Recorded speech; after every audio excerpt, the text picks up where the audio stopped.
Un jour, dans la province du Shaanxi, frère Liu Jinshan s'est rendu dans un hôpital considéré comme le meilleur de son comté. Les choses n'allaient pas bien pour l'aîné. La maladie grave a progressé. L'aîné comprit qu'il ne lui restait plus longtemps et que les médecins étaient déjà impuissants. Son énergie vitale le soutenait toujours, mais bientôt elle se tarira, et alors il ne se réveillera pas. Un traitement ultérieur était inutile. Il a remercié le médecin pour tout ce qu'il a fait pour lui. Et en signe de gratitude, je l'ai invité à dîner dans la maison de la famille Liu, pendant que le propriétaire de cette maison peut encore lui offrir l'hospitalité. Le médecin était prêt à faire tout, ce qui était en son pouvoir pour son patient, mais malheureusement rien ne pouvait l'aider. La seule chose qu'il pouvait dire après cela était « Oui, je vous demande de prendre soin de votre santé ». Frère Liu marchait sous les pruniers en fleurs et pensait que le voyage de sa vie était terminé et qu'il devait mettre de l'ordre dans ses affaires. Il se souvenait de lui-même dans sa jeunesse et quel guerrier fort et courageux il était. Tout ce qu'il a construit dans sa vie et sa famille porte le nom de famille honnête Liu. Il a rappelé comment ses fils ont grandi, comment ils ont maîtrisé les arts martiaux, comment ils ont grandi et sont devenus courageux, se sont mariés et ont amené leurs femmes à la maison. Maintenant, frère Liu pensait que ma précieuse famille serait dirigée par mon fils et continuée par mes petits-enfants. Je ne regrette rien, se dit l'aîné en résumant ma vie, mais je suis tellement désolé de ne pas voir comment ma petite fille Séol grandit. C'est une fille spéciale, née avec un corps d'intégrité immortelle, une enfant talentueuse qui apportera grandeur et gloire à notre famille. C'est ce que pensait frère Liu en s'approchant de chez lui. Mais qu'arrive-t-il à la maison? Quelle aura sombre l'enveloppe? Pourquoi des tourbillons cramoisis d'énergie sale et lourde tournent-ils près de la maison? Est-ce vraiment l'odeur du sang? Pensa frère Liu. D'où vient-il ici? Peut-être que ma maladie provoque des hallucinations? Que se passe-t-il ici? Que s'est-il passé ici lorsque l'aîné a quitté la maison? Ayant du mal à se frayer un chemin parmi la foule dense de gens qui entourèrent la maison et se demandaient ce qui pourrait s'y passer, l'aîné réfléchit au pire. Et quel spectacle terrible s'ouvrit à ses yeux lorsqu'il franchit le seuil de sa propre maison. Des corps gisaient partout dans la cour, serviteurs et parents. Personne n'est décédé d'un sort terrible. Tout le monde a perdu la vie à cause de la mauvaise volonté de quelqu'un. L'aîné Liu errait dans la confusion parmi les corps mutilés et a appelé au moins quelqu'un dans l'espoir que quelqu'un lui répondrait et lui raconterait ce qui s'est passé ici. Et ici, la belle-fille reste immobile en vain. Elder Liu lui demande de se réveiller et d'ouvrir les yeux. Tous tués, point final. Qui a pu commettre une telle atrocité? Qui a levé la main même contre les femmes? Il y a quelques heures à peine, M. Liu se considérait comme un homme heureux. Et en quelques secondes, il a tout perdu. Son chagrin était sans limite. Il ne restait plus qu'une chose à faire. Suivre votre famille, là où le soleil ne se lève jamais. Heureusement, les gens qui entourèrent la maison ne pouvaient pas comprendre qui avait pu commettre un tel crime. Après tout, la famille Liu n'a jamais eu d'ennemis. Ils ont remarqué ce que frère Liu voulait faire. Ils ont immédiatement couru pour aider.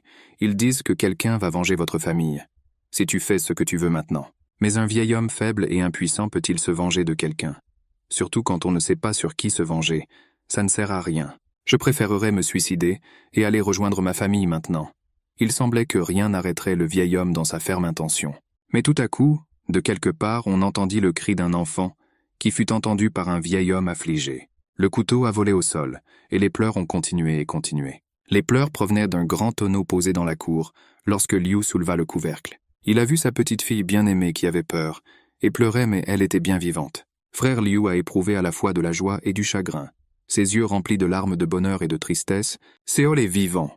N'en croyant pas ses yeux, Liu prit sa petite fille dans ses bras. Cela a été fait par ceux qui voulaient exterminer notre famille, et ils reviendront certainement ici lorsqu'ils découvriront qu'elle est toujours en vie. Les gens dans la cour se réjouissaient du salut miraculeux de leur plus jeune petite fille et pensaient qu'apparemment sa mère avait réussi à la cacher.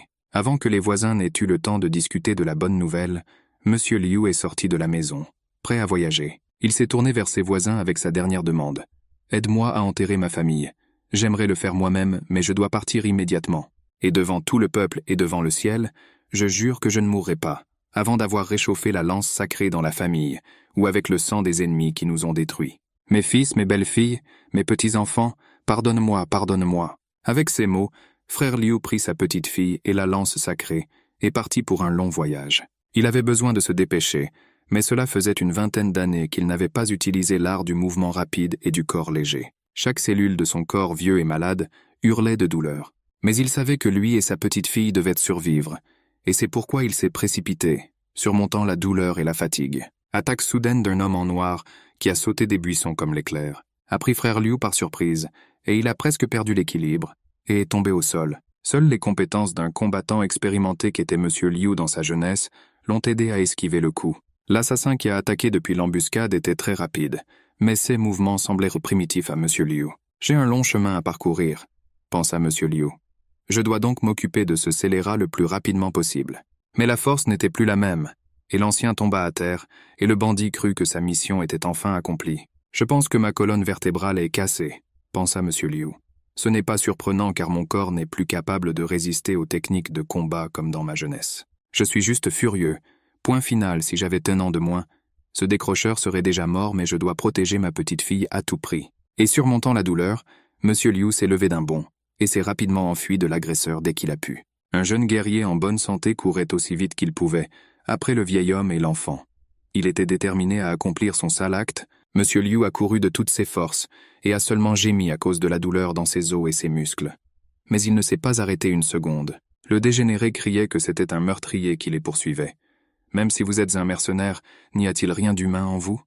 Comment peut-on chasser un vieil homme et un nouveau-né? Mais le tueur n'est pas resté à la traîne, et Monsieur Liu a dû courir de plus en plus vite. Et bien finalement, il réalisa que ses forces s'épuisaient, et qu'il ne pouvait plus courir aussi vite. Et le tueur les rattrape inexorablement, et il n'y a qu'une seule chance d'infliger un coup au méchant et d'en finir avec lui. Une seule chance, et tout l'espoir d'acquérir de l'expérience et des compétences de combat que le vieil homme n'a pas utilisées depuis longtemps. Le tueur, voyant que sa victime avait perdu ses forces, se prépara à attaquer, et 2 poignards pointus brillèrent dans sa main. Et Monsieur Liu a visé et a balancé puissamment la lance sacrée de la maison de Liu. La technique du Lion's Roar a assommé l'attaquant et l'a désorienté dans l'espace. Par surprise, il laissa tomber ses épées de ses mains soudainement affaiblies. Une proie facile lui a donné une forte rebuffade. Monsieur Liu a rassemblé toutes ses dernières forces et a utilisé la technique de la lance de la famille Liu, dont la première technique est un flash lumineux rapide. La lance a volé avec une force surhumaine, brûlante et a atteint sa cible. L'assassin a été poignardé à mort. Monsieur Lust n'a mis que de la rage dans le lancer, et la force du coup était telle que le canaille a été cloué à un énorme chêne. Ils vous ont dit d'arrêter de me poursuivre. Punks inachevé, Monsieur Liu s'est indigné. À ce moment-là, le masque cachant le visage du tueur est tombé. Mais Monsieur Liu ne connaissait pas cette personne. La seule chose qu'il pouvait voir était le tatouage, qui ne lui disait rien non plus. À ce moment-là, la petite fille s'est mise à pleurer, et le grand-père, la pressant tendrement contre sa poitrine, a promis qu'il protégerait toujours sa petite fille bien-aimée. Après quoi, il partit avec sa petite fille bien-aimée. Cette même nuit, un grand-père attentionné et aimant a préparé du porridge pour sa petite fille sur le feu. Lui, qui n'avait jamais volé de sa vie, a volé du lait de vache et des ustensiles de cuisine dans un village qu'il a croisé en chemin. En vérité, ma vieillesse est pleine de triste tristesse, pensa-t-il. La petite fille avait un excellent appétit et mangeait avec joie toute la bouillie que son grand-père lui préparait. Mais ensuite, une douleur soudaine et intense a attaqué le vieil homme. Ma tête était prête à exploser de douleur. Il se souvenait des paroles du médecin, selon lesquelles il ne se réveillerait peut-être pas un jour de sa maladie. Mais alors, qu'arrivera-t-il à sa petite fille, qui a tant besoin de protection et d'éducation? Il se souvenait du médicament que le médecin lui avait donné lors de leur dernière rencontre. Le médecin a dit qu'il s'agissait d'un poison puissant, qui déprimerait son système nerveux et prolongerait sa vie. Monsieur Liu n'avait d'autre choix que de prendre le médicament et d'espérer qu'il ne le tuerait pas instantanément. Une douleur intense transperça tout le corps de l'aîné et sa conscience le quitta. L'aube est venue, et frère Liu a ouvert les yeux. Heureusement, l'énergie toxique du médicament s'est dissipée. Sa petite fille dormait paisiblement à côté de son grand-père. Point final. Et le grand-père ne savait pas s'il vivrait assez longtemps pour voir le lendemain. Il pensait qu'il devrait faire en sorte que son corps puisse guérir la maladie et protéger sa petite fille du mal. Il a dû reconstruire ses os et sa musculature pour que son corps soit mieux adapté aux arts martiaux. Cependant, pour ce faire, il lui faut une énorme quantité d'énergie vitale dont il ne dispose pas suffisamment. L'entraînement peut prendre des années et des années, mais maintenant il a un objectif. Il est Liu Jinshan, le grand-père de Liu Seol. Il doit être en vie. Toujours plus tard, les voyageurs se sont approchés d'un petit village situé dans la vallée pittoresque entre les montagnes. Ces tout derniers jours, Monsieur Liu n'a essayé que des racines. Sa petite fille avait aussi faim et elles étaient très fatiguées. Mais ils sont venus au village, et grand-père espérait qu'ils auraient bientôt de la bonne nourriture. L'arôme de la nourriture délicieuse s'est répandu dans tout le village, et frère Liu a découvert un grand chaudron dans lequel du poulet et des légumes étaient cuits. Près de la chaudière étaient assis des vagabonds qui étaient heureux d'avoir aujourd'hui à manger. Monsieur Liu s'est approché des vagabonds, a dit qu'il était un vagabond affamé et leur a demandé de la nourriture. Avec un œil expérimenté, il a remarqué que ces personnes appartiennent à la secte des mendiants. L'un est un disciple de premier rang et les deux autres sont des disciples de deuxième rang. Les mendiants ont gentiment invité le vieil homme et l'enfant à leur table, témoignant de leur hospitalité, sous prétexte que la nourriture n'était pas salée et qu'ils devaient apporter du sel. Les mendiants sont partis, laissant M. Liu et sa petite fille à la chaudière. Les mendiants ont affirmé avoir reconnu Liu Jinshan. Après tout, tous les signes coïncidaient. Des vêtements chers, un enfant dans le dos, et je voulais l'attraper. Même si j'avais peur qu'il puisse le faire car selon les rumeurs, l'ancien était très fort à son époque. Cependant, l'aîné leur a dit que maintenant que les forces de M. Liu étaient épuisées, il n'en aurait même plus assez pour utiliser son arme, et que maintenant, il n'était plus qu'un sac d'os. Ils sont sortis avec l'intention d'attraper le malheureux vieil homme, et ils ont été accueillis par un homme souriant, qui a fait l'éloge de leur nourriture, et s'est excusé d'avoir tout mangé lui-même. Peut-être que j'ai un si bon appétit parce que j'ai trouvé des ordures liées au meurtrier de ma famille. Il plissa les yeux méchamment vers le trio de mendiants. Il a tout entendu, et a été surpris. Le chef des mendiants a-t-il vraiment l'ouïe d'un loup, et sans perdre une seconde, les mendiants se sont précipités à l'attaque. « Je t'enverrai aux enfers !» Le premier attaquant brandit un bâton de bambou. Monsieur Liu a calmement continué à manger la soupe avec une cuillère. Agitant de manière inattendue la cuillère qu'il tenait dans ses mains, il fit tomber le bâton de bambou des mains du bandit. « Oh putain de vieux !» a crié le deuxième mendiant et a voulu frapper par derrière. Mais un geste instantané de la main se précipita, et la cuillère frappa directement le front de l'attaquant malchanceux. Le troisième mendiant criant le vieux cric a sauté sur M. Liu d'en haut. Mais un léger mouvement de la main a brisé son bâton de bambou, et le coup a été si fort qu'il s'est fendu dans la main de M. Liu. Et en même temps, l'ancien attrapa le bandit à la gorge et lui demanda de lui dire immédiatement qui les avait envoyés, et pourquoi. La secte des mendiants est-elle liée au meurtre de ma famille? L'aîné a demandé « Je m'en fiche de qui tu es, mais si tu ne parles pas, je te déchirerai à main nue. » Des mendiants effrayés demandèrent pardon et juraient qu'ils n'avaient rien à voir avec ceux qui attaquaient la famille. Point barre. Ils voulèrent juste remettre le vieil homme et sa petite fille à l'Alliance parce qu'ils étaient recherchés. L'aîné Liu ne pouvait pas comprendre quelle alliance l'avait mis, lui et sa petite fille, sur la liste des personnes recherchées et qui pouvaient être au courant de la tragédie dans leur famille. Puis les mendiants lui montrèrent un papier dans lequel il était écrit que Liu Jinshan, le patriarche du clan Liu récemment exterminé, avait perdu la raison en raison d'un état de dommage à l'énergie vitale. Nous demandons à tous nos amis de l'arrêter et de le remettre aux autorités car il est fou et tue des innocents. Et la signature de l'Alliance Murima. Cela a choqué M. Liu. Pourquoi l'Alliance Murima a-t-elle publié un décret aussi calomnieux? Maintenant, sa liberté et sa vie ainsi que celle de sa petite fille sont menacées. Le soir, le patriarche Liu pensait intensément que si quelqu'un voulait savoir comment la maison de Liu avait été détruite, il n'avait qu'à demander aux villageois. Mais le fait qu'un décret ait été émis et son arrestation ne signifie qu'une chose. L'Alliance Murima est liée au meurtre de sa famille. Ou bien quelqu'un occupant de hautes fonctions manipule la direction de l'Alliance. Qui est ce mystérieux méchant? Est-ce vraiment l'Alliance Murima qui a détruit toute la famille de M. Liu? Même si le vieil homme consacre les 5 prochaines années à reconstruire son corps et à devenir un guerrier invincible, se battre tout seul avec l'Alliance Murima, c'est comme essayer de briser un rocher avec une pierre. Mais néanmoins, s'il trouve la preuve que c'est l'Alliance Murima qui a tué sa famille, il jure qu'il brisera ce rocher à tout prix. Même s'il faut briser ce rocher en millions, non. En tant millions est de morceaux, c'est ce que pensait l'ancien. Sans arrêter une minute son entraînement, et en utilisant la technique de la famille Lupaume du ciel et de la terre, qui ne supporte aucun obstacle devant lui, et fend les montagnes aussi facilement que si elles étaient faites de sable. Une seule question me tourmente, poursuivit l'ancien. Comment l'Alliance Murima, composée d'adeptes vertueux du bouddhisme, a-t-elle pu faire cela? Puis les pensées de l'aîné furent interrompues par sa petite fille, à qui il donnait du lait avant l'entraînement. Mais elle n'aimait pas le lait, et malgré toutes les convictions de son grand-père selon lesquelles, pour grandir, il faut boire beaucoup de lait, elle a refusé de manger. Elle voulait un lapin rôti, qu'elle n'avait pas préparé elle-même, et peu importait qu'elle n'ait pas encore fait ses dents pour mâcher la viande.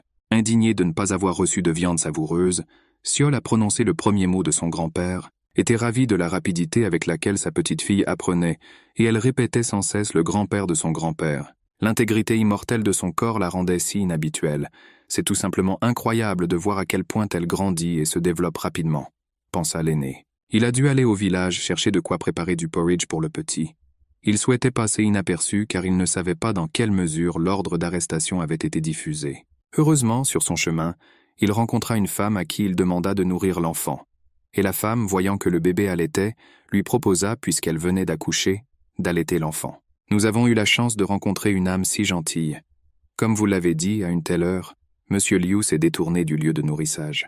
Mais quand il entendit les piétinements derrière lui, il se retourna et vit le dos d'une femme qui courait, qui emportait un enfant et qui était heureuse de savoir qu'elle serait désormais riche. Mais le coup violent dans le dos que lui apportait M. Liu l'a fait tomber au sol, et l'enfant s'est retrouvé entre les mains de son grand-père.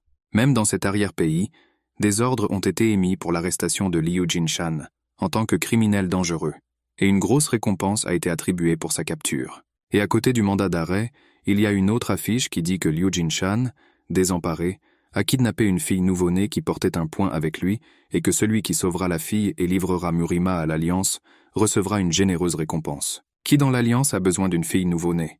Cela signifie que vous devez vous méfier non seulement des guerriers et des assassins, mais aussi des gens ordinaires qui considèrent l'aîné comme un fou dangereux. En écoutant les conversations des villageois dans l'obscurité, M. Liu apprend que la famille Great Byok, qui vivait non loin du village, a également été complètement détruite. C'était une famille forte et puissante, beaucoup plus grande que la famille de frères Liu. Et c'est étrange que les enfants n'aient jamais été retrouvés. Les gens ont dit qu'ils avaient vu les méchants emmener les enfants avec eux. M. Liu comprend que ce n'est pas une coïncidence. Ce sont les mêmes méchants qui ont tué tous ses proches, et l'Alliance Murima pourrait y faire face. Mais pourquoi? Quand Xiol est née, les gens ne parlèrent que d'elle, mais la petite fille d'un aîné est née avec un corps d'intégrité immortelle. À cette époque, l'Alliance Murima a envoyé un élixir pour renforcer l'énergie vitale de Xiol Point. Ils ont transmis les mots selon lesquels c'est une grande joie pour tout le monde qu'une fille soit née avec la même constitution corporelle que l'impératrice de l'épée, le plus grand art martial. Expert, l'Alliance est bien au courant de « et la fille », et il s'avère que le but de ces canailles était d'exterminer tous les membres adultes de la famille Liu afin d'obtenir le Xiol. Et puis sur le chemin du vieil homme et de sa petite fille se tenait l'ombre qu'il avait épargnée et qu'il n'avait pas tuée. Ils ont amené avec eux le meilleur assassin de ces régions. L'assassin pensait qu'il avait beaucoup de chance et qu'il pourrait devenir célèbre facilement et rapidement en capturant ce vieil homme sans difficulté. Mais ce n'est pas si facile de trouver un homme qui protège la vie d'un enfant. Le vieil homme disparut subitement. « Même si je deviens fou, je vous tuerai tous », telle est la devise de l'aîné. M. Liu s'est éloigné de ses poursuivants, pensant qu'il ne pouvait pas contrôler sa colère et que d'eux n'auraient pas subi de dommages à son énergie vitale. S'il ne s'était pas arrêté à ce moment-là, il se serait transformé en cette folie dont ils ont écrit sur les posters. Mais il a été sauvé par les paroles innocentes de sa petite fille, et son grand-père croyait que c'était son porte-bonheur. Ayant appris que le monde entier était contre l'aîné de Xiol, il fut obligé de trouver un endroit où personne ne les dérangerait. Pendant 2 mois, le grand-père et la petite fille ont cherché un tel endroit et l'ont finalement trouvé. Une maison abandonnée dans un endroit isolé leur semblait être un palais. Il y avait un petit potager à côté de la maison. Même si personne n'avait vécu dans la maison depuis longtemps, elle était plutôt propre. Sur la table se trouvait une précieuse boîte de jade contenant des aiguilles à balayage utilisées par les maîtres d'arts martiaux. Et au mur était accrochée une cithare à 7 cordes, une combinaison rare avec des aiguilles à lancer. Pour le plus grand plaisir du grand-père, sa petite fille avait un excellent appétit et savait déjà parler. Les souvenirs de sa famille, la joie que lui apportaient ses enfants et petits-enfants, ont fait pleurer frère Liu et lui ont fait honte de ses larmes. Lorsqu'il découvrit ce que ces méchants de l'Alliance Murima prévoyèrent de leur faire à tous, la seule chose à laquelle il pouvait penser était l'endroit, mais la vengeance attendrait. Maintenant, le plus important est d'élever sa petite fille en bonne santé et forte. Et ainsi les journées s'éternisaient, remplies de travail et d'éducation de ma petite fille. Le sol du jardin était fertile. Il y avait un puits avec de la bonne eau à proximité. A dû se lancer dans l'agriculture et cultiver une variété de légumes pour la fille. Bien sûr, les années ont fait des ravages, et le dos de mon grand-père se brisait souvent à cause de la douleur. Mais la petite fille, qui faisait déjà ses premiers pas, était drôle. Elle copiait son grand-père, ce qui lui apportait une grande joie. Incroyablement, à un si jeune âge, elle marchait et parlait déjà. Grand-père et petite fille menaient une vie calme et tranquille, dans une maison abandonnée en pleine nature. Une nuit, frère Liu est parti à la chasse pour tuer un cerf et s'approvisionner en viande. Soudain, il entendit quelqu'un parler et aperçut plusieurs personnes du point de vue même du bandit. Le chef demanda à ses associés s'ils avaient perçu le tribut des marchands. Il s'est avéré que les marchands voyageaient avec les gardes de la secte Wudan, qui ont tué de nombreux bandits. mais eux-mêmes ont perdu une personne. Le chef des bandits était très en colère et a crié que maintenant c'était fini pour eux parce que les gens amèneraient des gardes ici. Monsieur Liu savait que pour le meurtre d'un moine de la secte Wudang, des forces punitives viendraient ici et qu'il y aurait bientôt un massacre sur cette montagne. Et maintenant le monsieur doit intervenir pour continuer à vivre paisiblement avec sa petite fille dans une maison isolée. Alors il est allé voir les bandits et s'est présenté comme leur voisin. En voyant le très vieil homme, les bandits ont commencé à rire en réponse. Monsieur Luce a dit « Retournez voir votre chef et dites-lui qu'un vieil homme s'est installé au pied de la montagne et ne vous approchez même pas de cet endroit. Sinon je vous saignerai tous. » Cela n'a pas effrayé les bandits et ils ont décidé qu'il leur serait facile d'achever un vieil homme aussi impudent. Monsieur Liu pensait que s'il veut qu'ils n'osent plus venir ici, alors il doit leur montrer à quel point il est supérieur à eux dans les arts martiaux. Et d'un clic, il cassa la lame du sabre avec lequel le bandit l'attaquait. Le reste des bandits ont subi le même sort technique familial. Paume du ciel et terre, 4e technique éclair dans le dos. Les forçant à battre en retraite avec horreur, ne comprenant pas comment un si vieil homme pouvait si bien se battre. Mais alors l'énorme chef des bandits, couvert de cicatrices, sortit dans la clairière. Sans plus attendre, il tenta de couper son adversaire en deux avec une énorme hache. Réagissant à une vitesse fulgurante, frère Liu s'est levé et a porté un coup fatal qui n'a laissé aucune trace et a touché le voyou en plein menton.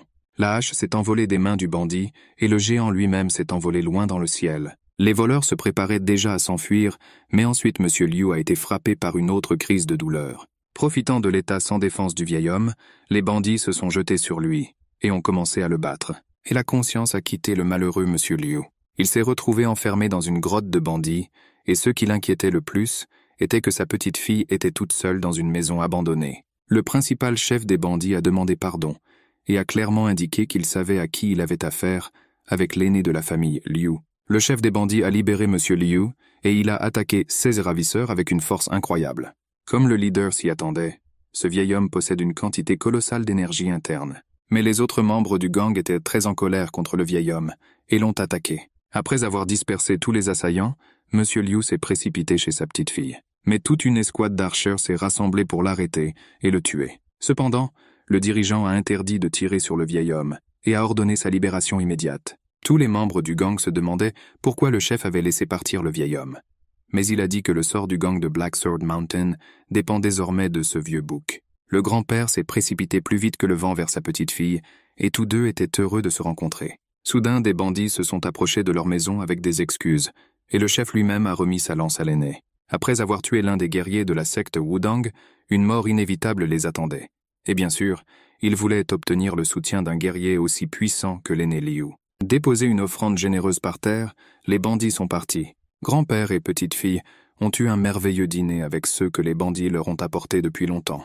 Ils n'avaient pas autant mangé. Après avoir mangé, M. Liu a commencé à s'entraîner parce qu'il avait besoin d'une refonte complète de son corps le plus tôt possible. Soudain, Siol est arrivé et a commencé à répéter ses exercices après que son grand-père ait été surpris de voir qu'elle n'avait aucun blocage et que le flux d'énergie de la fille n'était pas entravé. Elle produit la concentration d'énergie vitale des dizaines de fois plus rapidement et peut déjà apprendre les arts martiaux. La formation était géniale. À une certaine époque, Siol collectait 20 fois plus d'énergie vitale qu'une personne ordinaire. Après avoir terminé l'entraînement et couché sa petite fille, le vieil homme sortit dans la rue tard dans la nuit et but joyeusement le vin que les bandits lui apportaient. Au loin, il aperçut un feu follet qui descendait directement de la lune. Le vieil homme, comme possédé, courut après la lumière dans les profondeurs de la forêt. Et ce qu'il trouva l'étonna. Il n'en entendit parler que dans les contes de fées lorsqu'il était enfant. Fourrure bleue fumée. Une bête qui a tué plus d'1 millier de personnes au cours des 200 dernières années. Loup cannibale aux yeux bleus. Où est le monstre des légendes ici dans les montagnes? C'est peut-être juste un jeu d'imagination? Maintenant, vous devez choisir. Emmenez immédiatement votre petite fille et fuyez d'ici le plus loin possible ou tuez le monstre à tout prix. Le monstre se précipita sur le vieil homme, ouvrit sa grande gueule avec de longues dents pointues. Monsieur Liu a utilisé la technique de la griffe de dragon féroce de la famille Liu et a porté un coup dévastateur directement à la tête du monstre. Mais cela n'a même pas étourdi le monstre et il a continué son attaque. Mais maintenant la bête changea de tactique. Il courut directement vers la maison de l'aîné, sentant l'odeur d'un enfant. Sur le seuil même, le vieil homme rattrapa le loup et le repoussa d'un coup puissant. « Comment oses-tu attenter à la vie de ma petite fille ?» Monsieur Liu avait déjà sa lance dans ses mains et il pouvait repousser de manière décisive la bête.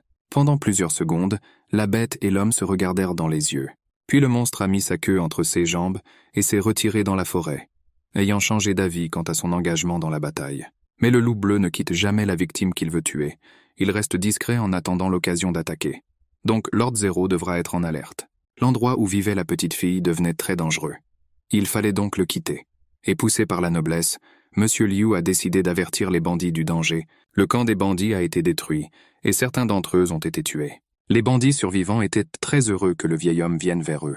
Le chef des bandits a déclaré que le loup bleu était entré par effraction et avait commis un massacre. Et il a tué pour s'amuser, et pas pour se nourrir. Après avoir prévenu les bandits, Monsieur Liu était sur le point de partir.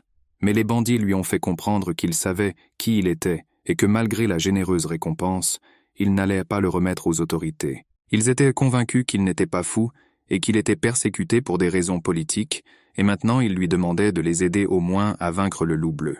Monsieur Liu pensait que s'ils vainquaient tous le monstre ensemble, alors il n'aurait pas besoin de quitter sa maison, et alors lui et les voleurs ont commencé à préparer un piège.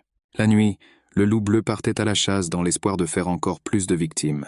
Et soudain, un imbécile l'a défié. « Viens ici, loup, je mangerai de ta viande ce soir. » Le loup a fait un bond de géant. L'homme a bondi en arrière, et le loup est tombé dans un piège profond recouvert d'une fine couche de terre. Les armes simples ne pouvaient pas tuer le loup bleu, donc les archers qui sont entrés dans la bataille l'ont seulement blessé. De l'eau a été versée au fond du trou, et l'animal est resté coincé dans la boue. Et cela l'a retardé de quelques secondes. La grêle de lance infligea de nombreuses blessures mineures à la bête, et elle se mit à saigner. Eh bien, cela ne l'a pas tué, et il est quand même sorti du trou jusqu'au sommet où Monsieur Liu l'attendait déjà avec sa lance. Monsieur Liu s'est préparé pour le coup décisif, sa lance brillait d'une énergie mortelle, et le monstre se précipitait hors de la fosse, avec le désir de détruire tous ceux qui osèrent l'attraper. L'aîné jeta le monstre dans la fosse et le frappa avec sa lance.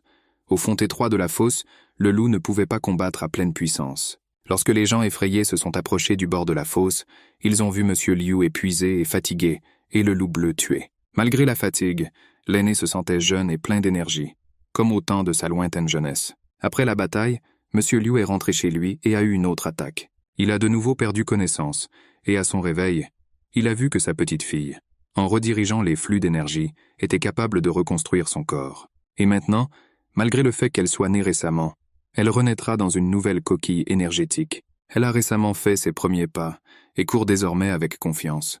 Cet enfant n'est qu'un miracle. Elle préparait le dîner. L'aîné se souvient d'une conversation avec le chef des bandits. Le leader a dit cela il y a environ 1 an. Ils ont tous servi dans l'armée. Leur général s'est rebellé contre l'empereur, mais ils n'ont pas voulu y participer et ont donc déserté. Même en chassant le volume dans ces montagnes, ils ne touchaient jamais aux paysans. Ils n'ont volé que les nobles et les marchands corrompus qui les servent. Après avoir couru toute la journée, la petite fille s'est endormie à côté de son grand-père. Point barre, même avec un corps reconstruit. Elle reste encore une enfant. Cette même nuit, les Avengers de la secte Wudang sont venus dans la montagne pour s'occuper des bandits. Mais même si j'ai de la chance, pensa Monsieur Liu, et que je peux aider les bandits à repousser cette attaque, la secte Wudang enverra de plus en plus de maîtres puissants, jusqu'à ce qu'ils atteignent leur objectif. Monsieur Lubu était sûr que cette secte, qui a une grande influence dans l'Alliance maritime, était très probablement à l'origine du meurtre de sa famille. Les guerriers de cette secte sont impitoyables et prêts à punir tous ceux qui leur résistent. Et soudain, une voix calme rompit le silence de la nuit. Vous utilisez la vengeance comme excuse pour tuer, et en même temps osez vous appeler moine. Les guerriers en colère de la secte Wudang ont demandé qui leur parlait, et ont reçu la réponse. Je ne suis qu'un vieux voisin de ces garçons que vous avez attaqués. Je ne pouvais pas intervenir, pensa l'ancien. Mais si au moins un de mes voisins avait tenté d'intercéder ou au moins d'aider ma famille à se cacher des méchants ce jour-là, alors ma famille serait restée en vie. Ces racailles et ces sectes sont soupçonnés du meurtre de ma famille. Les soldats ont reconnu le Zéro le plus ancien et ont réalisé que c'était une excellente occasion de se faire un nom. Et malgré le fait que le vieil homme était un maître, il n'était pas en affaires depuis longtemps et il serait donc très facile de le détruire. Et l'enfant a reçu l'ordre d'être livré vivant à l'Alliance Murima. L'aîné des guerriers a attaqué Monsieur Liu avec son épée, mais a reçu une rebuffade si décisive qu'il en a eu la tête qui tournait. Maintenant, Monsieur Liu a dit qu'entre moi et la secte Wudan, il y avait une inimitié jusqu'à la dernière goutte de sang et qu'il n'y aurait désormais plus de fin au cycle fou de cet endroit. Je ne m'arrêterai pas tant que je n'aurai pas vengé ma famille. Monsieur Liu est venu dans la cour des bandits, avec un assistant qui transportait 2 soldats morts. Secteur Dan, Le chef des bandits a déclaré qu'il n'y avait que 10 soldats. 3 d'entre eux étaient des maîtres de haut niveau, et nous devons maintenant déterminer à quoi s'opposer à des combattants aussi puissants. Les murs épais sont inutiles contre les disciples de première génération de la secte Wudang, car ils chargent l'arme avec l'énergie Qi. Ils doivent être attirés pour les encercler et les tuer. Il vous suffit d'en tuer quelques-uns avant qu'ils n'aient le temps de reprendre leurs esprits et de se mettre en formation pour attaquer les épéistes, et c'est une tâche difficile. Et puis, quelques heures plus tard, les combattants de la secte Wudang passèrent à l'attaque. C'était trop calme dans le camp des bandits, et les guerriers pensaient que les bandits s'étaient enfuis. Cependant, le chef du détachement punitif de la secte Wudang est un disciple de la première génération de Jingjing. J'ai senti l'aura des combattants cachés derrière le mur. Dan Yunhee, une étudiante de 2e génération de la secte Wu, a estimé qu'il y avait plus d'une centaine de voleurs derrière le mur, et elle avait des doutes quant à leur capacité à s'en sortir. Mais le disciple de première génération de la secte Wudang Qingguo l'a ridiculisée parce qu'elle avait une peur inappropriée. Imaginez la surprise des combattants de la secte Wudan lorsqu'ils aperçurent 2 de leurs frères à la porte. L'un d'eux, dont la tête avait été coupée sous les yeux derrière le portail, a reçu un avertissement. « Si toi aussi tu ne veux pas finir ça, sors d'ici. » Le combattant le plus fort s'est précipité pour attaquer l'ennemi avec sa longue épée. Mais l'épée de M. Liu a brusquement changé de trajectoire et a repoussé le coup inattendu. « Je ne veux pas rire de moi, je te tuerai d'un seul coup », grogna le combattant. Mais voyant la puissance de l'énergie vitale de M. Liu, il a arrêté le mouvement. Il était nécessaire d'agir de toute urgence, et M. Liu a utilisé la technique de punition de la lance volante, qui a transpercé le puissant combattant de part en part. Et finalement, le maître le plus puissant de l'équipe est entré dans la bataille. Sa force était vraiment énorme, comme on pouvait s'y attendre d'un maître d'un tel rang, mais la défaite l'attendait grâce à la lance fracassante et à l'énergie vitale de M. Liu. « Vous êtes venu ici pour nous tuer au nom de la vengeance », a déclaré M. Liu. « Mais vous êtes vous-même tombé dans un piège. De simples voleurs ont tué à la fois 2 disciples de la première génération de la secte Wudang. Ils n'ont aucune excuse pour les tuer, et tous les guerriers se sont précipités pour attaquer. Et dans l'excitation de la poursuite, ils ne remarquèrent pas le piège dans lequel le loup bleu était pris et tombèrent dedans. Au sommet se trouvaient 4 combattants qui furent inondés d'une pluie de flèches par les bandits depuis leur haut mur. Le dernier vengeur de la secte Wudang a été tué par une lance, alors qu'il tentait de s'échapper et de revenir avec des renforts. Parmi les guerriers de la secte, Dan n'a plus qu'une seule fille en vie qui s'est déjà préparée à la mort. Mais pour le bien de l'avenir du gang de l'épée noire, l'aîné a ordonné de la laisser en vie. En réfléchissant à ce qu'il fallait faire ensuite, le chef des bandits et l'ancien se sont souvenus qu'il y a plusieurs années, dans le monastère du mont Hua, il y avait un concours de jeunes maîtres et que pendant le combat, un étudiant de la secte Wudang a accidentellement tué un novice de la secte Wudang. Depuis lors, la secte n'est pas dans les meilleurs termes avec les moines du mont Hua. Ce monastère, non loin d'ici, l'ancien conseillait que les vêtements et les effets personnels des personnes tuées soient dispersés dans les environs du mont Hua, comme s'ils avaient été attaqués par des moines en cours de route. Cela donnera un peu de répit. Les bandits se sont entraînés aux arts martiaux pour repousser dignement les assaillants. Le prisonnier est sorti après avoir passé tant de jours derrière les barreaux. Elle était bien nourrie. Ils m'ont donné l'opportunité de prendre un bain et de me laver de la saleté et de l'humiliation. On lui a donné des vêtements propres, ce qui a fait d'elle une beauté. Elle a marché avec M. Liu et a profité de la belle nature. Et puis M. Luce lui a dit qu'elle aurait la possibilité de vivre chaque jour comme aujourd'hui et de ne pas retourner dans sa prison. Mais pour cela, elle doit enseigner l'art martial à tous les hommes du gang. La jeune fille a accepté cette offre. L'ancienne tradition d'escrime de la secte Wudang, chaque mouvement coûte des dizaines de milliers d'or. Et le monsieur s'est immédiatement rendu compte que pour un étudiant de 2e génération, elle est très douée en arts martiaux et aiderait grandement ces garçons en leur enseignant au moins quelques techniques d'escrime. Tous les combattants ont vraiment demandé à apprendre les arts martiaux dans le passé. Ils étaient tous des soldats, donc ils avaient certaines compétences. Le chef des bandits, qui était plus fort qu'elle en habileté, s'inclina devant elle et lui donna l'épée. Puis, avec le ballon, le nouveau professeur a commencé à démontrer les meilleures techniques d'escrime. L'œil ne pouvait pas suivre, avec quelle rapidité et avec quelle habileté la jeune fille bougeait, et comment l'épée brillait dans ses mains. Après quelques jours, les soldats étaient déjà capables de répéter certaines techniques du ballon de clarté. La fille pensait qu'elle était la meilleure parmi les étudiants de la 2e génération de la secte Wudang. Mais en même temps, les moines frères Yi la traitent froidement. Ici, et pour la première fois de sa vie, ils font preuve d'autant d'honneur et d'attention qu'au palais impérial. et bien qu'elle ait la possibilité de s'échapper, mais il est dangereux pour elle de retourner dans la secte Wudan, où elle pourrait être considérée comme une traîtresse. Elle décide donc de rester et d'enseigner à tous les hommes d'autres techniques de la secte Wudang. Elder Liu est très heureux que la jeune fille et les bandits commencent enfin à trouver un langage commun.